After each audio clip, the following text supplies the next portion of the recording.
तो दोस्तों शुरू करते हैं आज की इंफ्रा न्यूज। पहली खबर आ रही है हमारे प्राइम मिनिस्टर के द्वारा इनॉग्रेट किए एक फुल लेन केबल स्टेट ब्रिज से रिलेटेड, जो कि है सुदर्शन सेतु और इसे बेट द्वारका के बीच में बनाया गया है। ये अब तक का देश का लॉन्गेस्ट केबल स्टेट ब्रिज है और 979 करोड़ रुपए की कीमत से इसे बनाया गया।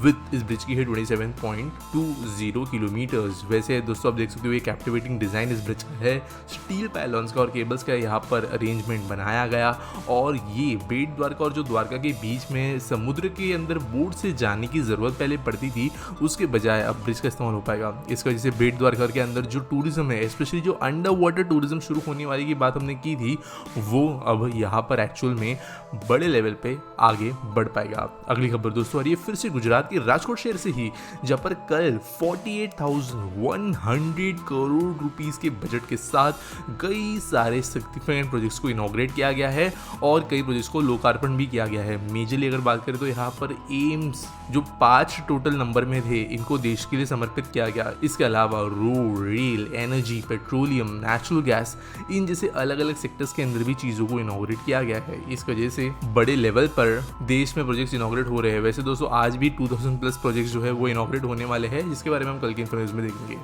अगली खबर दोस्तों जो आ रही है वो है नोएडा फिल्म सिटी से रिलेटेड, जहां पर इसके प्रोग्रेस को रिव्यू किया गया है और कहा गया है कि ये जो करंट बन रही फिल्म सिटी है, इसके ग्राउंड ब्रेकिंग सेरेमनी को लखनऊ के पास में जल्द ही किया जाएगा। यानी कि एग्जैक्टली जो फिल्म सिटी बनाने का काम है वो शुरू होगा। अब दोस्तों ये बात समझना जरूरी है कि ऐसा नहीं कि फिल्म सिटी कोई एकदम बड़ा कंस्ट्रक्शन प्रोजेक्ट है, जहाँ पर बेसिकली पॉलिसीज वगैरह के अंदर ज़्यादा खेल है कि क्या करेगी कंपनीज आकर यहाँ पे पिक्चरें बनाए, और ये चीज़ें पहले से काम कर रही है। सिंगापुर बेस्ड एक बड़ी मीडिया हाउस जो है वो इंडिया में आ रही है, जो एक प्रोडक्शन ट्रेनिंग इंस्टीट्यूट वगैरह है वो सब भी यहाँ पर खुलने के लिए ऑलरेडी एमओयू साइन हुए हैं।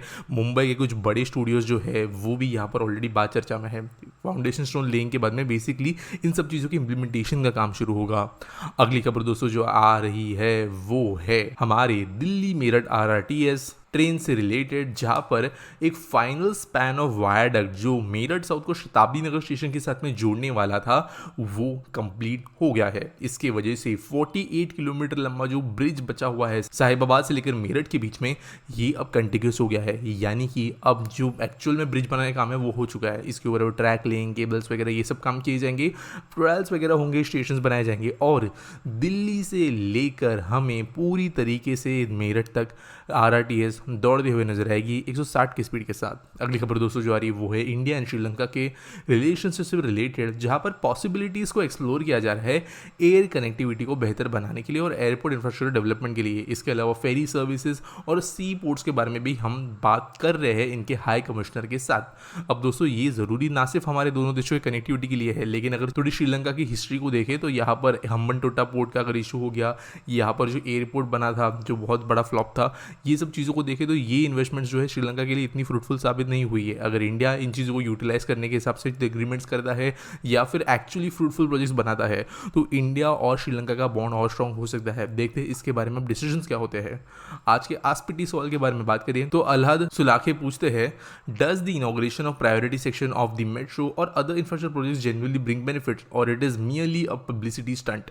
तो देखो यहाँ पर दोनों चीज़ों के हिसाब से हमें बात करना जरूरी है। पब्लिसिटी स्टंट ऑब्वियसली होता है, कई प्रोजेक्ट्स के अंदर एकदम ही ज्यादा जोक लेवल पे इनॉग्रेशन किया जाता है। फॉर एग्जांपल रिसेंटली कर्नाटक के अंदर एक बस टर्मिनल इनॉग्रेट किया गया, जहां पर लिटरली अगले कुछ महीनों तक 6 महीने तक बसेस वगैरह आ भी नहीं सकती, इतने लेवल पे वो चीजें थी। तो वो ऑब्वियसली पब्लिसिटी स्टंट है। कई बार प्रोजेक्ट्स जो है वो इतने छोटे सेक्शंस में 12 किलोमीटर 4 किलोमीटर इन डिस्टेंसेस में ओपन किए जाते हैं, वो भी कुछ खास मतलब के नहीं होते।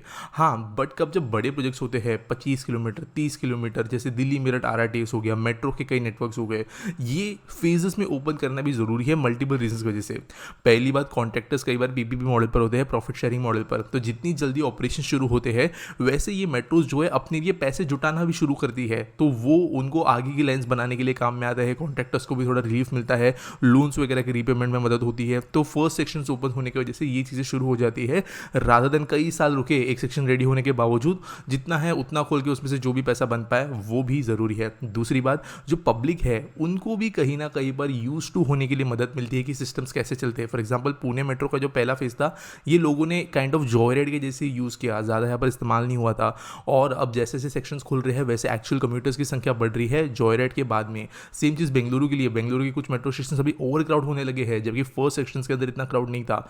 लोग फेमिलियर हुए, इंपॉर्टेंस को समझे और बाद में चीज़ें हुई। मे बी इसके ऊपर डेडिकेटेड वीडियो में बनाऊंगा, लेकिन कई सेक्शंस ऐसे होते हैं प्रोजेक्ट्स के जिनको पहले इनॉग्रेट करना जरूरी है, चाहे वो पूरा कंप्लीट क्यों ना हो प्रोजेक्ट। उम्मीद करता हूँ आपको सवाल का जवाब मिल गया होगा। आपके पास कोई सवाल है आप नीचे मुझे कमेंट सेक्शन में ज़रूर पूछ सकते हो, और मिलेंगे अगले वीडियो में।